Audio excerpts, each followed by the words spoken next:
Nous sommes vraiment très honorés parce on a un professeur et chef de service qui nous fait l'honneur de venir amicalement, de venir parler. Il nous a fait déjà une conférence sur sa spécialité. Il est mondialement connu dans sa spécialité. Il est carrément dans les domaines d'innovation. Vraiment, il est top niveau dans son domaine, mais il nous fait l'honneur de venir amicalement nous parler de la photographie. Parce que je voyais ces photographies, je disais comment tu fais pour avoir des photos aussi magnifiques. Il me dit ça a peut-être quelque chose à voir avec l'œil. Alors je lui demandais si ça lui disait de venir nous montrer une fois ses photographies. Donc avec le planning qu'il a, lui pareil comme Madame Cavasson-Simon, il est tout le temps en voyage. À chaque fois je voyais, il est au Japon, à Hawaï, aux États-Unis, à Singapour, à droite, à gauche. Et là il nous a fait avec son planning chargé, comme Madame Cavasson. Et ce soir on est vraiment gâtés. On a des gens qui sont très occupés, qui nous ont quand même accepté de venir nous faire des conférences. Dr Damien Gatinel, professeur en ophtalmologie, et il est chef de service d'ophtalmologie. Sa spécialité c'est chirurgie réfractive et aussi beaucoup de cataracte. C'est lui qui a porté la enquête, pour vous dire qu'il a compris ça. Et il est vraiment mondialement réputé dans sa branche. Donc il va nous parler de la photographie. Je vais vous passer la parole. Merci Damien. Merci beaucoup, merci Lara. Merci beaucoup pour cette introduction qui me fait rougir. Je suis ravi d'être parmi vous ce soir. Et c'est vrai que je ne suis pas dans mon domaine de spécialité du tout, parce que je dois vous avouer même et faire une confidence, c'est que c'est la première fois que je montre des photos, enfin en tout cas à un public, parce que je montre mes photos sur internet uniquement, pratiquement. J'imprime très peu de photos. Et je suis ravi de faire cette première expérience avec vous ce soir. Alors comme vous l'a dit Méran, que je connais depuis maintenant plus de 20 ans, et avec qui on a partagé plusieurs choses, dont une soirée effectivement il y a quelques années sur la chirurgie réfractive. Je voyage pas mal grâce à mon métier, pour les conférences essentiellement, et donc ça me permet d'être confronté à des univers visuels très différents. Et à chaque fois j'essaye effectivement de capturer quelque chose. Et pourquoi? Parce qu'on fait un métier, comme vous l'avez vu dans la conférence précédente, qui nous passionne, et qui nous comble pratiquement sur tous les aspects qu'on peut espérer de sa profession. On est dans une profession à la fois scientifique et humaine, technique et en même temps où il y a une dimension un petit peu empirique. Mais s'il y a peut-être quelque chose qui manque à notre métier, même s'il y a une dimension artistique dans ce qu'on fait, c'est quand même, au premier sens de la lettre, le côté artistique des choses. Et les patients d'ailleurs n'aimeraient pas qu'on leur dise qu'on les soigne de manière artistique, parce qu'ils auraient l'impression qu'on va un petit peu dans quelque chose qui n'est pas vraiment codifié. Et c'est évidemment, quand on est ophtalmologue, assez simple de se dire que les arts visuels, la peinture, la photo sont peut-être pour nous une branche qu'on peut saisir pour aller un petit peu combler ce manque. Et c'est ce que j'ai fait, parce que je suis très mauvais en dessin, je ne sais pas peindre, j'aime beaucoup la peinture en revanche. Et peut-être que dans la photo que je fais parfois, il y a l'idée d'avoir réussi à peindre, entre guillemets, avec un appareil sur lequel il suffit d'appuyer, un tableau.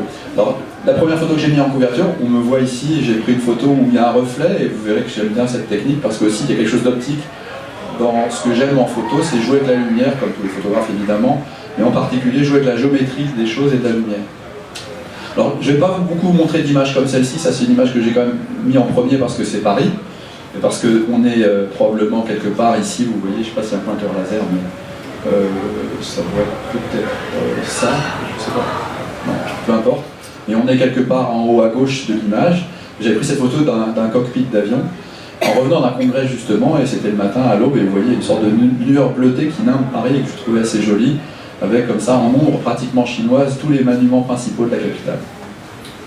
Je ne vais pas vous montrer beaucoup de photos de portraits, parce que pour avoir la chance de faire des portraits, il faut déjà être connu comme photographe, ce n'est pas du tout mon cas.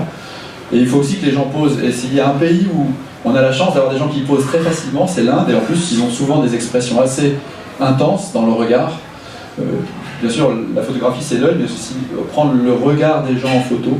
C'est quelque chose que j'aimerais faire plus tard, mais pour l'instant que je ne fais pas. Mais j'évacue donc ce côté de la photo de portrait que je fais pratiquement jamais, mais c'est un manque que j'espère combler dans le futur. Bien que parfois, vous voyez, c'est un gamin qui vraiment s'est mis à poser quand je suis arrivé, il avait l'attitude parfaite. J'ai mis la photo un peu de travers parce que j'ai pas eu le temps de le prendre bien, et en même temps, ce que vous voyez aussi souvent, l'obsession des photographes, c'est d'arriver à faire les lignes en conformité avec l'apparence de ce qu'on voit quand on est debout. Et là, la photo, j'avais pris un peu de travers et je l'ai redressée, mais vous voyez, le cadre est un peu filé dans l'autre sens. C'est une autre photo aussi que je trouve très belle, d'un peintre comme ça, qui était sur le pas de son café en train de boire un verre, en train de en Inde hein, toujours, et qui était maculé de peinture, et il y avait aussi comme ça une sorte de mise à l'envers de la couleur qui arrivait sur un personnage et qui la renvoyait vers moi. Et je trouvais cette photo assez jolie aussi. Je ne montrerai pas beaucoup aussi de photos de beaux paysages, mais celle-ci, j'ai pas résisté, c'est en Vietnam, dans la baie d'Along, où il y a des pêcheurs qui vivent comme ça, sur des petits îlots, au milieu, enfin en tout cas où qui vivent, où certains vivent là, où d'autres viennent passer leur journée de travail, et à chaque fois que je vois ce genre de choses, je me dis qu'on a quand même des vies différentes entre nous qui sommes médecins dans des cabinets urbains, et des gens dont le métier est de venir en bateau ou en pirogue, venir récolter des poissons comme ça dans des endroits aussi magnifiques. En revanche, ce que j'aime beaucoup plus en photo, c'est le détail, le sens du détail et de la couleur. Et ici, c'est un exemple toujours d'une photo prise en Inde où j'avais aimé ce pied d'un enfant. On n'a pas besoin souvent en photo de tout montrer. Et là, on voit très bien que c'est le pied d'un enfant qui est sur les épaules de sa maman. Et ce qui m'avait plu, c'est le soin du petit bracelet que je trouvais vraiment mignon. Je ne montrerai pas non plus de photos d'animaux, parce que c'est pareil, il faut faire ça dans des circonstances particulières. J'en ai fait beaucoup en Afrique du Sud, ça c'était à Bali. Mais j'ai mis cette photo quand même parce qu'on parle souvent de nos cousins proches ou éloignés, et on voit dans le regard aussi qu'on c'est membres d'une même famille, des expressions très humaines, à la fois chez les enfants, le regard un petit peu apeuré, et puis chez les adultes, le regard du mâle qui regarde au loin, c'est pas un ami, puis la maman qui a un regard un peu protectrice et tendre avec son enfant qu'elle prend dans sa patte. Voilà, alors je ne fais pas aussi beaucoup de filtres sur mes photos. Je vous ai montré cette image parce que c'est fallait que je me rappelle que je vous dise aussi qu'en photo, on décrit ce qu'on fait avec des mots qui sont des mots empruntés au langage de la photo, mais parfois aussi au langage de la musique, j'ai l'impression. On parle de composition, d'harmonie, de rythme. Et ici, j'ai mis cette photo parce que c'est un peu un vaste capharnaüm. J'ai mis un petit filtre pour faire ressortir les couleurs des instruments, notamment les voix et la harpe. Et que la photo, c'est aussi une façon, des fois, d'équilibrer des compositions, de faire apparaître un ordre un peu du chaos. Et ce que j'aimais, c'est, en plus d'avoir ce moyen mnémotechnique de vous rappeler que la musique est un rythme, montrer que dans une composition, ce qui compte souvent, c'est d'équilibrer un peu. On peut imaginer que chaque objet, ça serait un poids, il faut que la photo soit équilibrée. Mais c'est pas toujours vrai, et il n'y a pas vraiment de règles non plus en photo, et les règles sont faites pour être brisées. Donc le rythme, c'est souvent quelque chose qui plaît aux yeux des gens. La répétition est quelque chose que l'œil aime, mais la répétition sans un personnage est souvent ennuyeuse. Donc c'est là où il n'y a pas de règle, c'est-à-dire qu'il faut montrer quelque chose d'intéressant. Ici, je trouve la répétition des bouteilles, leur espacement qui est assez original. C'est un café qui est tout près de chez moi. Et en même temps, le personnage qui rompt la symétrie trop parfaite de la photo et qui a l'air absorbé dans ses pensées. Il n'y a pas de client et on peut imaginer ce qu'on veut, qui se demande pourquoi il a ouvert aujourd'hui alors qu'il n'y a personne. Les gilets jaunes ont peut-être mis le feu à Paris et il se dit j'aurais dû fermer. Ou il entend la vitrine déjà en train d'être brisée et il se dit ça y est, ils sont là. Je sais pas. Ça, c'est une autre photo que j'ai prise au Chili, où il y avait des flamants roses, on voit ça dans l'Atacama, c'est magnifique. Et vous voyez, c'est pareil, l'œil aime bien à la fois l'irrégularité, la régularité, c'est parce qu'il n'y a pas vraiment de règle, il faut jumeler les deux. Et j'avais eu l'idée, en parlant de rythme, de rajouter une petite partition, parce que ça m'avait fait penser justement à des notes de musique, ces petits flamants roses. J'avais aimé cette analogie qui me rappelait toujours la parenté entre le son, l'image, les arts, etc. Là c'est pareil, il y a une juxtaposition de choses très régulières, c'est dans un hôtel à Chicago si je me souviens bien. J'avais aimé donc les clés comme ça qui étaient posées. C'est pareil, ça ouvre l'imagination, on peut se demander où sont les gens. Est-ce que les chambres où il n'y a pas de clé sont occupées, ou est-ce que les gens sont partis sans rendre la clé? Et puis pourquoi il y a autant de clés? Elles ont l'air réparties assez harmonieusement. Là on voit un peu le hasard aussi, on voit que finalement quand les gens reviennent ou repartent de l'hôtel, statistiquement il y en a autant qui sont là, qui sont pas là. On pourrait imaginer qu'il y a beaucoup de clés à droite et pas à gauche. Et finalement on voit que le hasard fait assez bien les choses. Et il y a une petite dimension un peu statistique derrière. Ça c'est un rythme un peu particulier, c'est aussi c'est dans le Colorado, dans un musée. C'est une sorte aussi de mise en abîme. Quelqu'un fait un selfie, moi j'arrive au-dessus. Et j'aime bien l'idée des triangles comme ça et de la géométrie de l'image qui m'avait paru assez intéressante dans cette image. Et toujours pareil qu'un élément, l'homme qui brise un petit peu une photo qui serait ennuyeuse s'il n'y avait pas ce personnage en train de se prendre en photo. Les photos que je préfère sont les photos les plus minimalistes. Alors, c'est parfois les conditions qui l'imposent. Ici, j'étais à un concert et on voyait rien à part un peu les bras des musiciens, mais j'avais réussi, là c'était vraiment de la chance, à avoir une sorte de moment un peu de grâce où on voit aussi le mouvement de l'archet qu'on esquisse, le micro, et une sorte de continuité entre les lignes tracées par les mains et le micro, que j'aimais bien. Ça c'était à l'Olympia, non pas à l'Olympia, je suis un lapsus. à l'Opéra Garnier, où, pareil, en arrivant sur l'orchestre, on voit ces marches qui sont avec un rouge profond et un doré qui me plaisait bien, avec une sorte de clair-obscur aussi. Et ça traduit pareil un peu le mystère, va-t-on voir un spectacle, quelles sont ces marches, où mènent-elles, pourquoi ça disparaît en haut, etc., etc. Donc en sortant de l'opéra, j'ai refait une autre photo, évidemment, où là c'est pareil, c'est le cadrage qui était intéressant, de mon point de vue en tout cas, avec la façade haussmannienne à droite, qui est très typique du quartier de l'opéra, et puis bien sûr l'opéra à gauche. Pour le minimalisme aussi, les éléments sont parfois détachables de leur contexte. Alors ça c'est quand on est photographe un peu technique. Alors en ophtalmo on aime bien, enfin moi j'aime bien la technique, l'optique. Et alors évidemment ça me sert à régler mes appareils pour avoir par exemple une petite profondeur de champ. C'est-à-dire qu'on va ouvrir l'objectif au maximum et puis on va pouvoir comme ça détacher la rose de l'environnement. Et c'est cet effet qui est poétique, en l'occurrence ici. Alors il ne faut pas fumer, on vous l'a dit à la conférence précédente, mais on peut prendre des paquets de cigarettes en photo, surtout quand ils sont antérieurs à la loi d'aujourd'hui qui fait que les paquets sont recouverts de photographies assez horribles. Là c'était dans un bar à Tokyo où il y avait ce paquet qui était posé, puis ça m'avait intéressé les lumières qui se répondaient et les couleurs un petit peu complémentaires mais qui donnaient finalement à la composition une harmonie comme ça que je trouvais intéressante. Dans les mêmes gammes de tons, ça c'est chez moi, il y a un mois ou deux dans l'année où le soleil arrive juste dans ma cuisine avec un effet de trapèze que j'aime bien. Et alors quand on fait une photo comme ça, on pense à la géométrie, ça me rappelle mes cours de géométrie à l'école, le trapèze, le rectangle, le triangle, etc. Puis il y avait des petites bougies qui étaient posées qui donnaient un petit élément de présence un peu domestique que j'aimais bien et qui aurait peut-être été... la photo aurait été moins bien sans ça. On peut parfois aussi avoir de la chance, on veut faire une photo dehors et puis on fait une photo à travers un pare-brise de voiture où il y a de la pluie, puis ça fait un effet qu'on peut trouver artistique. Donc ça s'appelle l'opportunisme. Et on peut s'amuser quand on fait de la photo à faire des photos comme ça.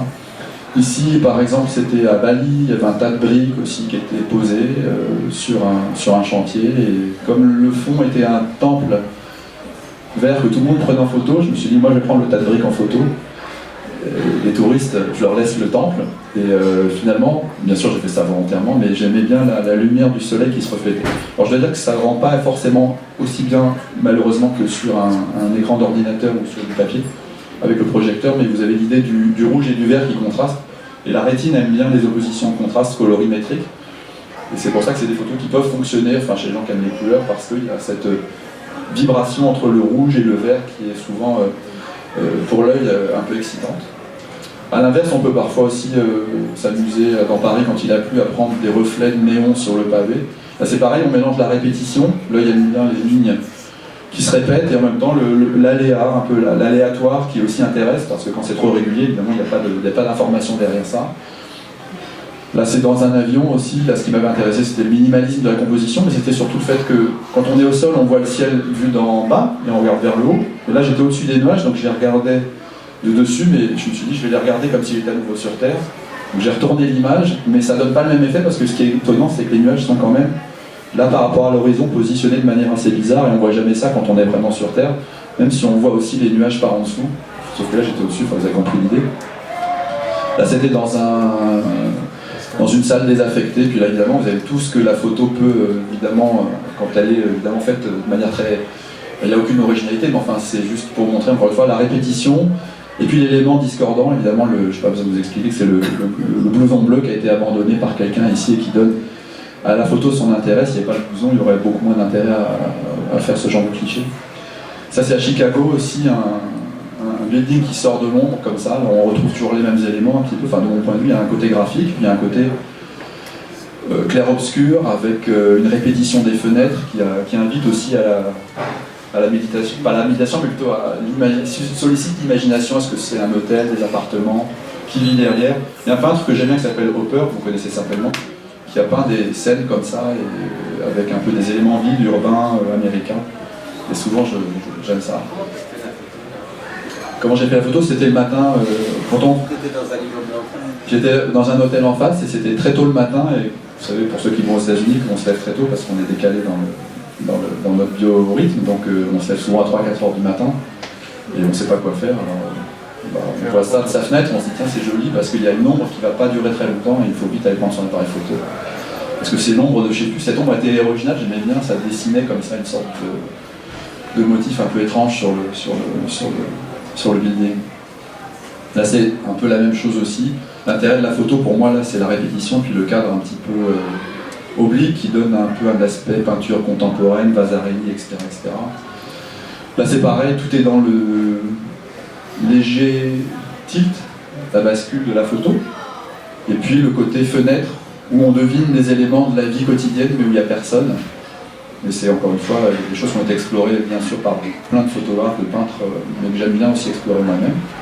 C'est le thème de l'absence justement, parce que l'absence en photo, elle renvoie bien sûr à l'humain, puisque le fait de justement ne pas avoir de présence humaine finalement rend cette absence presque une présence.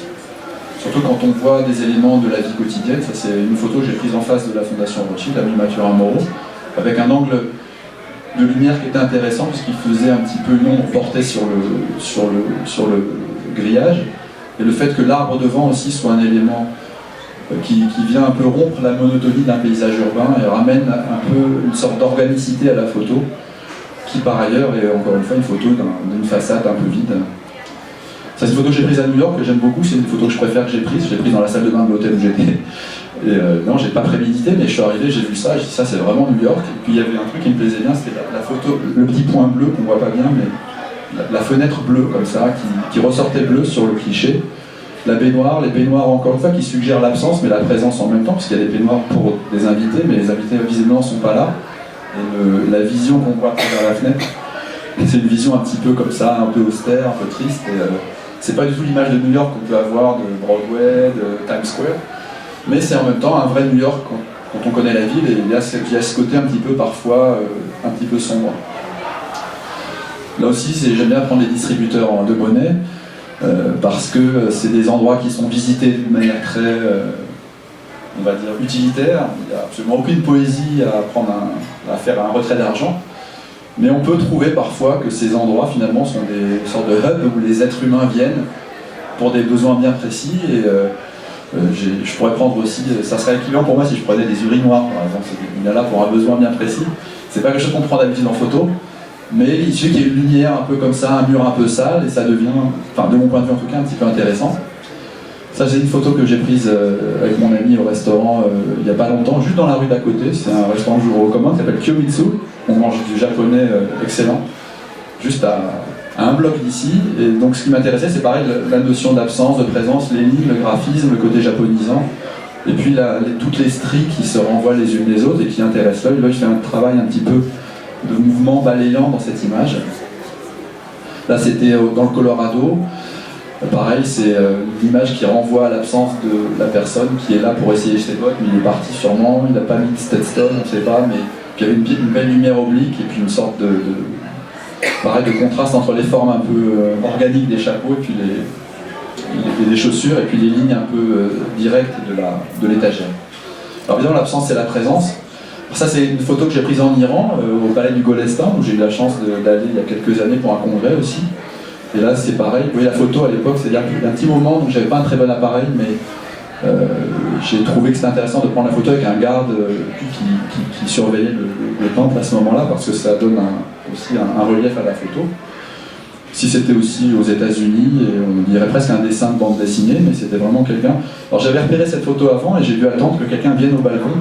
Et ça finit, comme j'étais à l'hôtel, juste dans le même hôtel, mais dans un balcon perpendiculaire, un jour j'ai trouvé la personne qui était exactement dans la bonne attitude, qui regardait au loin, et j'ai cadré évidemment. Alors si on regardait en dessous, vers les palmiers et la mer, ça ne donnerait pas du tout le même effet, un peu comme ça, de tristesse, un peu de solitude, ou d'un être qui se demande, finalement, qui réfléchit au sens de la vie.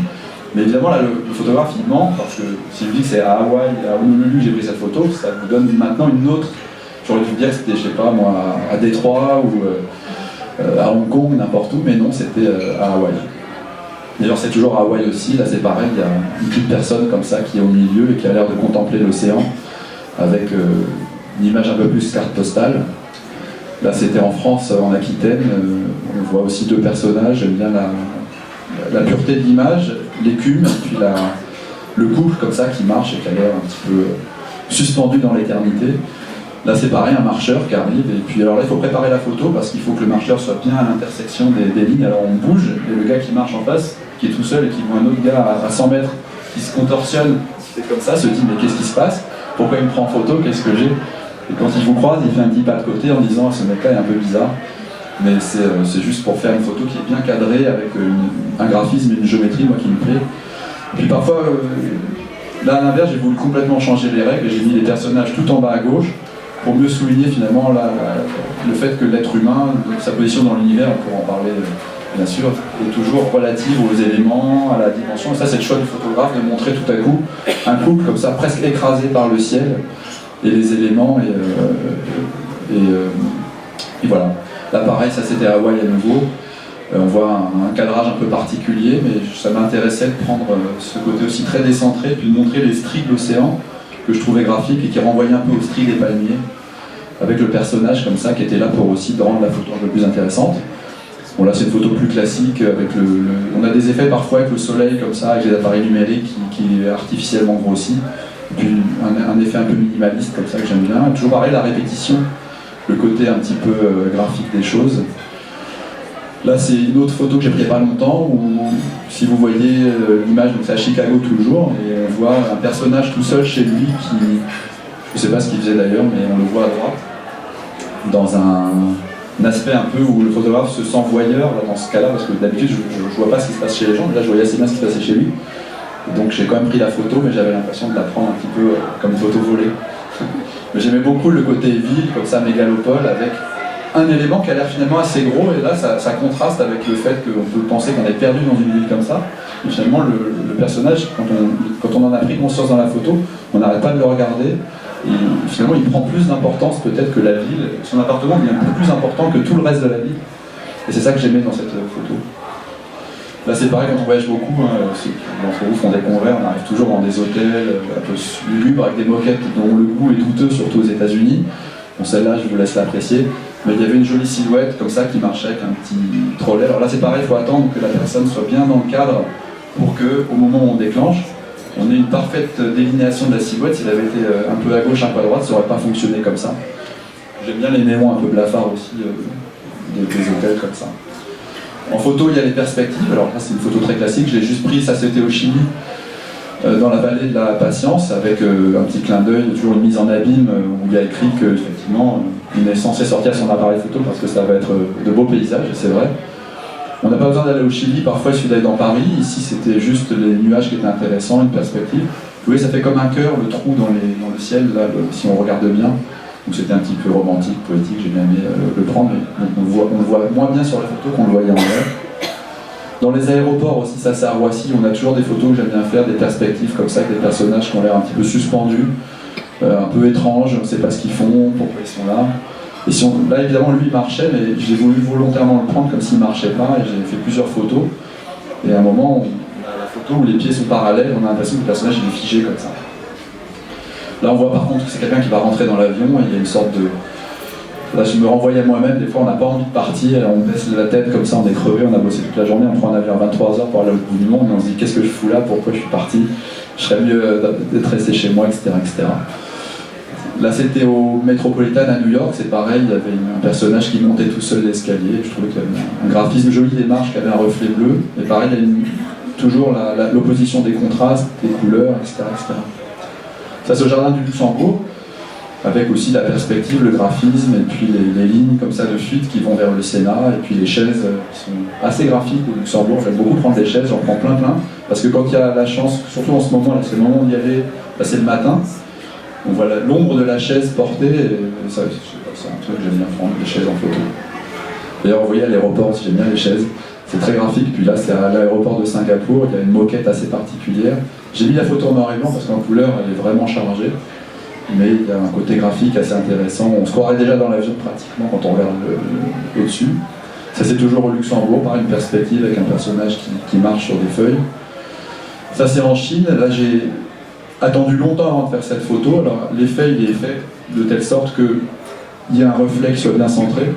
Ça me faisait penser aux ailes d'un papillon, la photo, avant que le personnage arrive. Mais quand je regardais la photo, je la trouvais bien, mais il n'y avait personne. Et je me suis dit, si quelqu'un pouvait avoir la chance de prendre ce corridor à un moment ou à un autre, ce serait bien.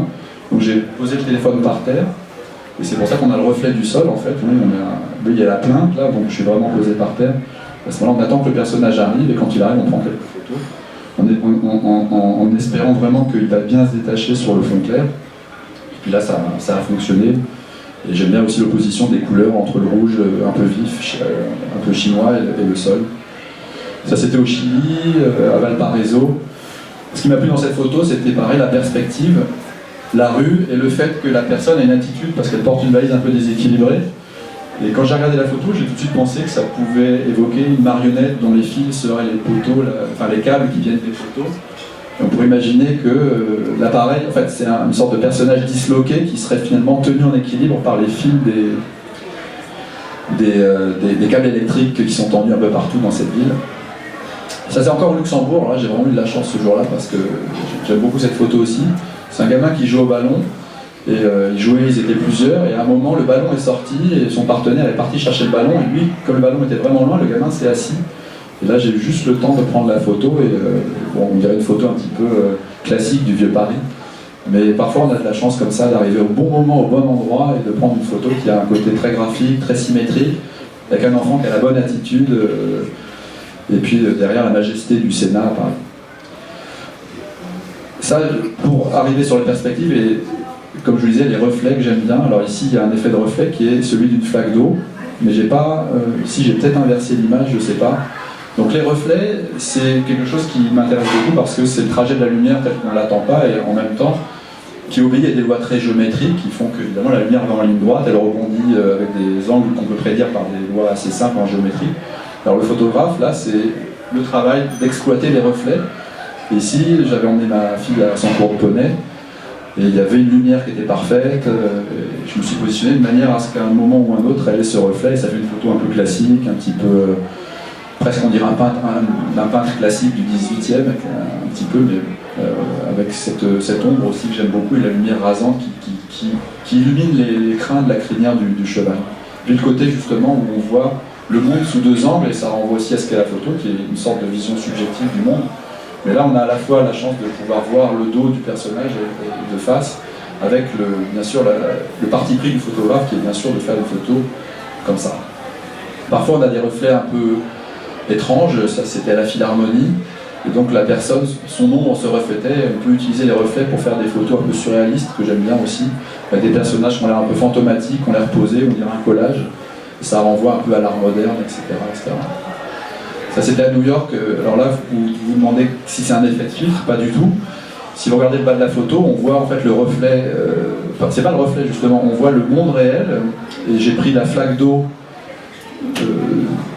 en photo et coupée au sol. Donc on voit le monde réel en bas, et le monde qu'on pourrait appeler irréel, mais qui n'est pas non moins réel, parce que la vision c'est comme une illusion, et la photographie c'est une sorte d'illusion qu'on plaque soi-même sur les choses, et la lumière qui vient des personnages, qu'elle arrive en ligne droite ou après avoir rebondi, finalement c'est une information qui a son sens, et qui traduit un petit peu le médium qu'est l'eau, qui a une surface un peu changeante, et qui donne cet aspect que je trouve intéressant. Ça c'est une perspective dans un congrès où pareil j'ai posé le téléphone par terre pour souligner les personnages, mais c'est pas une photo très intéressante. Là je reviens à New York, donc là il y avait aussi une photo de building dans l'eau, ça donne des effets de filtre naturels, mais il n'y a aucun filtre, hein, c'est une flaque d'eau avec le reflet des immeubles. Ça c'est aussi une flaque d'eau mais naturelle au bord de la mer, et la photo est renversée. Si vous regardez la photo, vous voyez le personnage avec l'océan, le ciel, et le reflet du ciel sur le sol mouillé, ça a un reflet un peu ocre, marron, qui contraste bien avec la couleur du ciel, qui donne un côté très poétique, futuristique, ou je sais pas, avec le personnage qui disparaît dans les nuages, un peu comme ça. Ça, on revient au Luxembourg avec aussi des photos de reflets près d'une petite fontaine qui donne un côté un peu poétique, vieux Paris à la photo. Enfin, c'est pareil, les gens se demandent ce qu'on fait à tremper son appareil photo dans l'eau, c'est l'impression qu'on est en train de nettoyer l'appareil. Parce qu'il faut prendre le portable, j'ai fait au portable un coup de photo, et l'avantage des portables c'est qu'on peut se laisser facilement pour prendre des photos à ras de l'eau, mais les gens qui ne comprennent pas qu'on est en train de prendre une photo se demandent vraiment ce qu'on fait accroupi avec un portable au lieu de boire à la fontaine. Une fois il m'est arrivé de faire une photo comme ça, et quelqu'un attendait pour voir derrière, j'ai vu à son regard qu'il était un peu agacé quand j'ai libéré la place, parce que j'étais content de la photo que j'avais faite. Là, c'est une photo aussi que j'ai faite dans Paris, pareil, le phénomène de renversement. d'un personnage qui donne un petit côté comme ça, un peu étrange à la photo, surréaliste. Et ça, c'est encore à New York. Alors, j'ai longtemps hésité à présenter cette photo dans un sens ou dans l'autre. Je n'ai d'ailleurs pas choisi. Là, elle est à l'envers, enfin à l'envers pour nous, hein, humain. Et puis ici, elle est prise à l'endroit. C'est la même que j'ai retournée. Donc ça, c'est vraiment la photo telle que je l'ai prise. Alors là, c'était parfait. J'ai eu du chance. Les personnages se parlent avec les mains. Ils sont parfaitement situés. Il y a des rappels orange à gauche, à droite. C'est la photo que j'appelle l'instant magique parce que, à la fois en chromatisme, en composition, en attitude des personnages, il n'y a rien qui ne va pas sur cette photo, c'est presque miraculeux. Rien, il n'y a pas de ligne qui se croise, le réverbère, souvent il est mal placé, il est parfaitement centré entre les deux lignes. Donc quand on fait la photo, on regarde tous ces petits détails-là. Et encore une fois, l'idée c'est, est-ce qu'elle est mieux comme ça ou comme ça? Vous voyez, on peut, avec la même image, avoir deux effets complètement différents. Ici, un côté plus mystérieux, plus poétique. Et moi aussi, je préfère un peu comme ça parce que c'est plus original. Mais là, elle a un côté comme graphique qui n'est pas inintéressant non plus. Toujours au Luxembourg, des photos de chaises avec le même effet de relief. C'est pareil, j'aurais pu la renverser, et dans les deux cas, elle fonctionne un petit peu. Ça, c'est une photo que j'ai appelée Windows, parce que ça m'a rappelé l'écran de mon ordinateur, évidemment, et qui est place Saint-Sulpice à Paris, avec un immeuble qui est souvent très éclairé, face à l'église. Et si vous mettez un radeau de la fontaine, vous pouvez avoir aussi des effets comme ça intéressants. Ici, c'est un effet de renversement dans un château de la Loire, je ne sais plus trop, il y avait une gamine qui passait, et là c'est pareil, c'est la photo prise du reflet, et là ce qu'on voit en haut, en fait, c'est le bas du bassin. C'est mes pieds, en fait, qui étaient tout près du bassin. Mais c'est pareil, ça donne un effet bizarre dans le ciel, les gens qui ne voient pas tout de suite qu'il y a une photo renversée, parce que quand l'image est quand le plan d'eau est très lisse, on a un effet spéculaire sur la réflexion qui est parfait. On peut croire à un effet de peinture ou de photos retouchées par Photoshop, et là il n'y a rien du tout, c'est juste en fait la vase du fond du bassin qu'on voit parce qu'il n'y a pas beaucoup de profondeur à cet endroit-là, mais la photo marche beaucoup mieux renversée. Après on peut aussi s'amuser à faire des photos renversées ou pas, à faire des compositions en diptyque. J'avais appelé ces photos les 400 jours, mais avec des réglages un peu sur l'appareil par chance différents. Il s'agit d'autres photos aussi que j'ai hésité à présenter dans un sens ou dans l'autre. Je ne sais plus si on la voit dans l'autre sens après, on ne la voit pas, mais elle peut marcher dans les deux sens, et là c'est pareil, il y a le côté organique, le côté chaise, l'absence, le côté Paris, et puis les lignes, les arbres qui emmènent les yeux vers le bas, vers le haut, et qui mélangent encore une fois le côté organique, le côté industriel des chaises, et puis le côté urbain de la ville. Alors là c'est la photo aussi un peu... J'aime beaucoup cette photo, et en même temps je la trouve presque trop too much, mais c'est vrai que quand on a une flaque d'eau, parfois, on ne résiste pas à prendre l'église du Val-de-Grâce comme ça, qui se dessine parfaitement dans la flaque. Et j'étais content quand même de cette photo. Ça, c'est des reflets qu'on peut faire très facilement si vous avez un appareil, encore une fois un portable, vous allez à la campagne l'été ou au printemps ou à l'automne. Et quand vous avez un canal, un bassin, il suffit de prendre la photo vraiment du reflet et vous aurez une meilleure image avec l'appareil photo qu'avec l'œil. L'œil n'est pas très bon dans l'image reflétée, alors que les appareils photo qui sont conçus pour extraire bien la lumière et rendre quelque chose, font facilement des images assez spectaculaires. Comme ici, ça c'est dans la fontaine du jardin du Luxembourg aussi, un côté poétique. C'est pareil, là j'ai pris la fontaine directement et on voit les arbres qui se reflètent de manière très impressionniste. Là c'est pareil, c'est dans une flaque d'eau aussi, il y a cet effet un petit peu comme ça, poétique ou de renversement avec les feuilles. Ça c'est dans un bar, on peut aussi utiliser des reflets qui à la fois montrent qu'on est dans un restaurant, on voit un couple qui dîne, qui renvoie encore une fois à la complexité du trajet de la lumière entre transparence, réflexion, etc., etc. Parfois on a des effets vraiment surréalistes, c'est un reflet, mais il y avait tellement de vagues sur l'eau que les personnages qu'on devine en bas sont devenus complètement déformés. Mais c'est encore une fois, c'est pas un filtre, c'est une image naturelle qui est assez graphique aussi. Là c'est l'opéra Garnier et la place de la Bastille avant les travaux de Madame Hidalgo, à l'époque ça roule encore pas trop mal dans Paris, remis à l'envers, hein, la photo est inversée, mais ce qui était joli c'était les reflets des lumières sur l'eau qui donnent aussi un petit côté poétique et comme des bulles comme ça qui s'envolent dans l'air. J'avais l'impression que c'était les notes de musique qui sortaient de l'opéra quand j'ai pris la photo, c'est pour ça que je l'ai mise comme ça. Ça c'est la plage de Trouville après la pluie, donc en Normandie il pleut beaucoup, donc c'est dur de faire des photos sans pluie. Et évidemment les photos avec pluie, il faut les prendre sur le sol mouillé, et on voit toute la plage de Trouville comme ça à l'envers avec un style intéressant. Puis pour terminer, pratiquement, alors parfois les cadrages obliques, ça c'est pareil, flaque d'eau, on fait un tilt avec un rendu un peu Vasarely et un côté graphique. Là c'était à Florence, pareil, pour avoir une perspective intéressante, un personnage qui arrive avec la bonne couleur. On peut avoir une dynamique un petit peu particulière. Là, c'est à Paris, tout simplement. L'image, elle est assez banale, c'est l'Hôtel Dieu avec le ciel.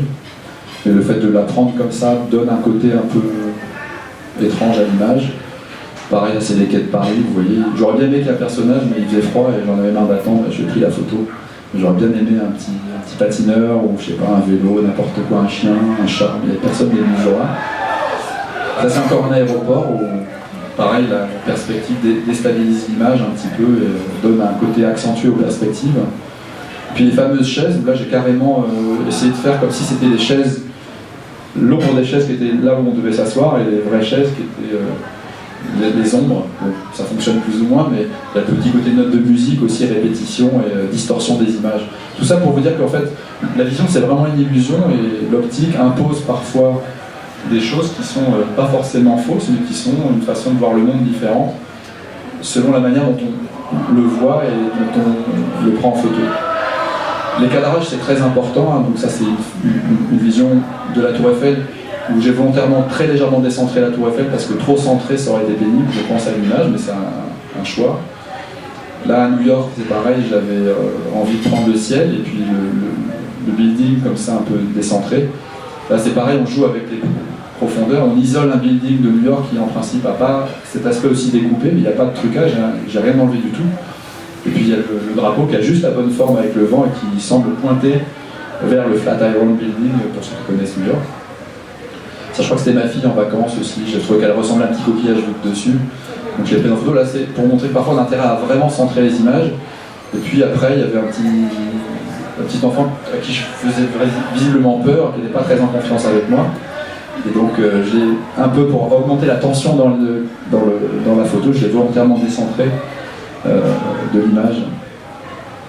Ça, à l'inverse, dans un congrès, j'ai centré pour, encore une fois, donner un côté un petit peu graphique à la photo et centré sur le personnage. Et là, volontairement aussi, j'ai coupé au milieu le personnage parce qu'on n'a pas besoin de le voir en entier. Et c'est une façon de vous savez, les marins, la mer, etc., lui donner un côté comme ça, un peu fragile, et où peut-être il n'est rien par rapport à la force des océans et que tout va reposer sur son embarcation, etc., etc. Là, c'est aussi, c'était, je sais plus où, dans un pays du Nord, où le personnage qui ressemblait un peu à l'abbé Pierre passait juste au bon moment. Et ça, c'est à la Philharmonie. Le personnage, vous voyez, il faut toujours aussi attendre qu'il y ait quelqu'un qui passe au bon moment avec un côté pareil, présence, absence, décentrement, etc., etc. Ça, c'est dans un musée aussi où le personnage a presque lui-même un intérêt artistique avec son ombre et puis son attitude comme ça, le projecteur au-dessus qui semble l'écraser pratiquement. Ça, c'était à Moscou aussi, des scènes comme ça, un peu désolation dans la neige avec des personnages qui ont la bonne attitude au bon moment avec la foulée qui va bien. Là, on revient en Inde aussi avec des oppositions de couleurs qui peuvent être aussi intéressantes dans les pays où ça se produit, et des gens qui posent suffisamment pour qu'on ait bien le temps de cadrer, de choisir un parti pris de décentrage et de couper une photo un petit peu en deux. Là, c'est dans un musée aussi avec une composition très équilibrée. Là, c'est dans un congrès, vous voyez, toujours avec du graphisme et puis des personnages qu'on va toujours essayer de découper. Dans un autre musée ici à Washington, où j'aime bien prendre des photos dans les musées, mais pas des œuvres d'art en fait. Souvent les gens peuvent avoir eux-mêmes, comme dans cette photo-ci, pratiquement autant d'intérêt que ce qu'ils regardent, parce qu'il suffit qu'ils aient la bonne attitude, le bon rapport dans l'image. Ce qu'elle tient dans la main, on dirait un petit cadre aussi de photo, c'est ça qui m'intéressait dans cette image. Et puis là c'était à Paris il n'y a pas très longtemps aussi, à Pompidou évidemment, avec un côté comme ça bizarre de mélange urbain, puis une présence qui se détache tout à coup en plein milieu de la photo qui donne un côté humain, et on voit la Défense derrière qui aussi plaque une sorte de vision de Paris à multicouches avec le vieux Paris devant et puis le Paris très moderne au loin, et au milieu ce tunnel qui semble un peu relier les deux comme ça dans un espace-temps un peu improbable. Là c'était il n'y a pas longtemps aussi, une photo préparée à l'avance avec la flèche, et je me suis dit il faudra bien que quelqu'un passe à ce moment-là, et un piéton est arrivé et j'ai pris la photo à ce moment-là. Et puis pour terminer vraiment cette fois-ci, donc la poésie en photo, c'est ce que je préfère en fait dans ce que je fais. Ici un élément poétique qui est que le sillage du bateau, ça c'était au Liban, à Beyrouth, on voit, on a l'impression que le sillage du bateau a dessiné l'ombre du rocher aux pigeons, je crois qu'il s'appelle. Et c'est un peu ça la poésie, c'est finalement une esquisse, une image qui est dans l'image et en emporte finalement l'essentiel de manière un peu fugace, comme on le sait tous, les sillons du bateau vont s'estomper très vite et le photographe a eu juste eu le temps de prendre cette photo et on peut prendre le rocher aux pigeons tant qu'on veut, mais on n'aura pas forcément toujours l'occasion de prendre un bateau comme ça. Ça c'était ma fille dans Paris aussi, qui avait ce côté, quand elle était petite, elle était très blonde, elle avait des cheveux, elle mangeait sa glace et elle avait une attitude comme ça, un petit peu vieux Paris. La pluie, les personnages qui passent sur les ponts à travers des... Et ça c'est un peu cliché, mais ça marche toujours. C'est une photo que j'aime bien parce qu'elle a le titre coucher de soleil, mais elle est menaçante presque parce que l'arbre semble avoir une main un peu avec des griffes, on peut penser ça. Elle semble montrer, si on prolonge la direction des branches, on retrouve le soleil, donc il y a un mouvement circulaire. Et autant l'image du soleil qui se couche, elle est apaisante sur la dune, autant l'arbre il est inquiétant et ça crée une tension dans l'image que j'aime bien. Là c'est un effet surréaliste de reflet, on croirait un tableau de Dali un peu, avec une sorte d'algue abandonnée, le ciel qui se reflète sur le sol. Là c'est des personnages qui marchent aussi en reflet inversé, on dirait un peu des humanoïdes à la plage. Puis ça c'était à Taïwan, un coup de bol aussi, on a l'impression que la pluie, justement c'est l'inverse de ce qu'on voit, on a un parapluie pour se protéger, mais là j'ai pris la photo à travers le pare-brise d'une voiture, donc il pleuvait et pour une raison que j'ignore, là peut-être un contre-jour heureux, on ne voit que les gouttes pratiquement qu'à l'endroit où il y a le parapluie et ça donne un côté complètement bizarre à la photo mais que j'aime beaucoup, parce que c'est encore une fois une sorte de clin d'œil presque du hasard au photographe qui donne un côté un peu iconoclaste justement à la photo. Ça c'est un coup de bol aussi, on aime ou on n'aime pas, mais parfois on appuie sur un déclencheur un peu inopinément et ça fait un effet un peu graphique. Puis ça c'est la dernière photo, j'aime beaucoup celle-ci. Alors c'est une photo qui n'a pas un intérêt plastique évident, c'est plus dans la narration, dans la poésie de la photo. Quand j'ai vu ça au début, ça ne m'a pas parlé, mais j'étais frappé de l'attitude du Dalmatien et puis il y avait quelque chose qui me rappelait celle du personnage qu'on voit dessus et en fait je me suis dit que cette photo, on pouvait la voir comme le rêve du Dalmatien, c'est comme ça que je l'ai appelé. Parce qu'on pourrait imaginer que c'est le chien qui rêve avec son imaginaire d'un câlin, il serait devenu un cheval. C'est une photo que j'ai prise dans un haras, hein. C'est pour ça qu'il y a une photo de cheval. Et puis, la chance, c'est que le chien a vraiment une bonne attitude. Et puis j'aurais pu mettre des petites bulles comme dans les BD, mais on n'a pas besoin de ça je pense, pour comprendre et aimer cette photo quand on la lit comme ça en tout cas. Voilà, je vous remercie beaucoup pour votre attention. Je vais pas trop long. Toutes les photos que vous avez vues, presque toutes, elles sont sur Instagram et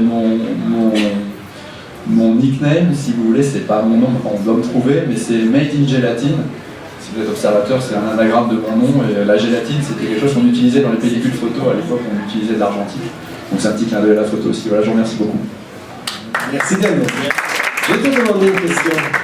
Si je dis que toi, tu as une vision d'un ingénieur créateur d'art photographique, qu'est-ce que tu en penses? De vision, tu as une vision d'ingénieur créateur d'art. Parce que là, c'est de l'ingénieur, il n'y a rien qui est fait aux arts, mais tu as une vision qui voit tout ce que tu viens de dire. Et il y a une logique, il y a une mathématique, il y a l'architecture, il y a tout, mais tout ça c'est dans ta vision. Quand tu regardes les paysages et tout, et puis en bas, à travers tes photos, il y a toujours des choses qui sortent. On ne peut pas nous laisser indifférents. Et c'est de l'ingénierie carrément. C'est ça que j'ai ressenti par rapport à toutes les photos que tu as montrées. J'ai essayé d'essayer de concrétiser un peu quel effet ça me faisait, pourquoi j'ai mis tes photographies. J'ai essayé d'analyser, j'ai trouvé que vraiment, ça c'est pas une vision particulière, mais avec de l'ingénierie. Ouais, mais ça c'est vraiment... J'aime beaucoup ce que tu dis parce qu'on oppose souvent l'art et la science, et alors pour moi c'est vraiment une opposition qui ne vaut pas du tout, qui ne tient pas la route, parce que là il y a un côté artistique à la science, on peut et je pense que c'est pas parce qu'effectivement on a une aptitude un peu scientifique dans l'image que ça va enlever de la poésie ou de l'intérêt, bien au contraire. Et c'est un peu... Ah, merci, je sais pas. Mais il faut comme ça avoir toujours les deux dimensions. Et moi j'aime bien la musique aussi, et j'ai fait de la musique avant quand j'étais jeune. Et j'analyse souvent la musique avec des règles que je connais, d'harmonie qu'on m'a apprises, etc. Et les gens disent, mais quand tu fais ça, ça va t'enlever le plaisir d'écouter. Je me dis, mais c'est pas du tout le vrai, au contraire, ça m'intéresse beaucoup, ça m'ajoute du plaisir, parce que je vois qu'effectivement, par exemple, en telle composition, il y a une structure qui est originale, et qu'on ne retrouve pas dans beaucoup de musique, en tout cas que moi je connais. Et dans la photo, c'est pareil, si on arrive à analyser ce qu'on fait, souvent, même si sur le coup on ne comprend pas pourquoi on a fait une photo qu'on aime bien, ça donne du plaisir de dire bah, c'est pour ça que j'ai bien aimé cette photo et je suis ravi. Si tu sens qu'il y a un côté effectivement un peu cérébral, mais en même temps peut-être poétique, hein, je vous dis ça en toute modestie parce que j'ai pas du tout la prétention d'être un photographe du tout. Je fais ça vraiment parce que j'aime ça, mais c'est quelque chose que je me suis dit. Ouais.